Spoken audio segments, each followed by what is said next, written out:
I gotta go through.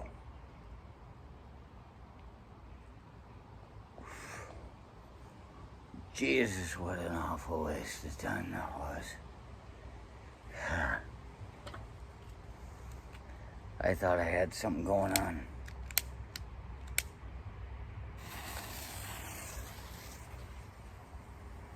Fire in the hole.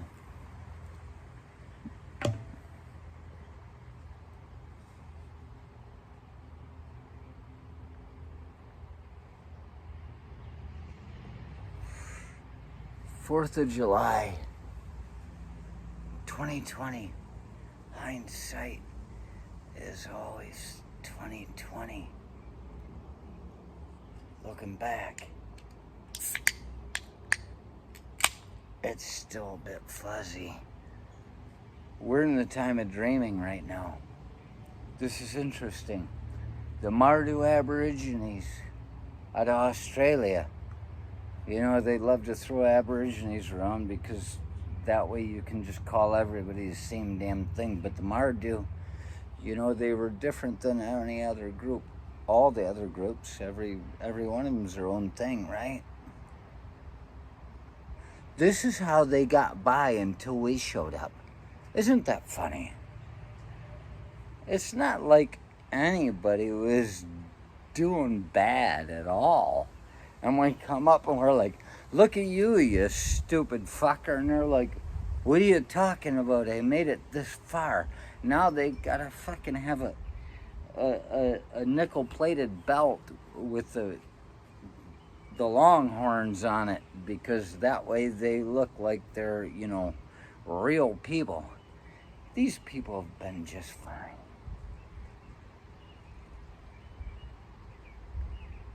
But I wasn't. I was losing my fucking mind. And I had gone into some sort of, I went into rut, and I went out to Montana, Idaho, went out there just to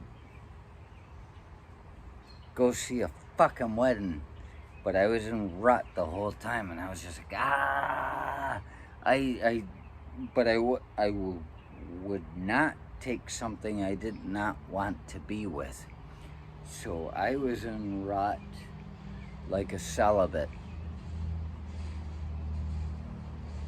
You don't just date somebody to screw them.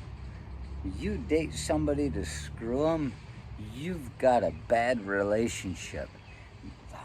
Every one of you is a whore, and every one of you is sick. You don't date somebody to screw them. You screw someone to screw them. You date someone to love them.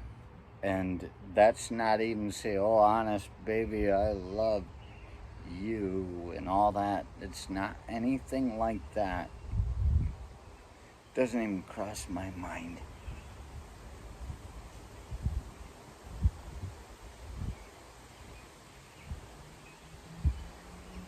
So here, 2 years ago today, 4th of July, baby, Independence Day.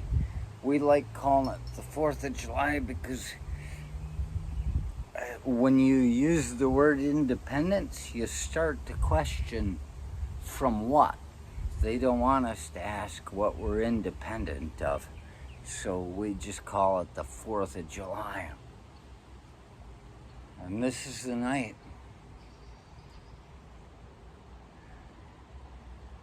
Vicky was in the cemetery.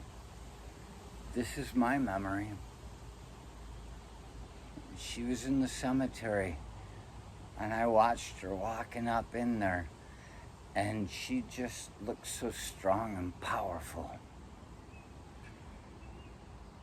I never heard her breathing hard.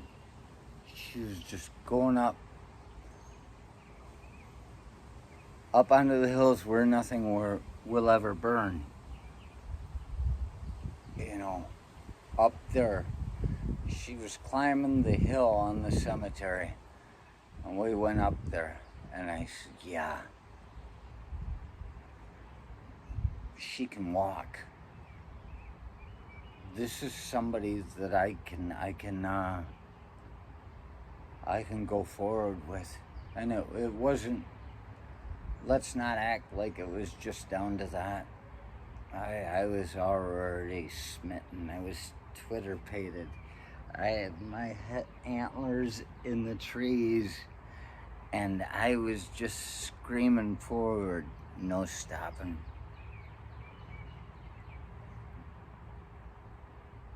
But yeah, coming out of the cemetery that night in the dark, that's my memory. I looked at her, and being that I'm an ordained minister out of the Universal Life Church out of Modesto, California, I said, by the power vested in me, I pronounce us man and wife. Do you accept this? And she looked up at me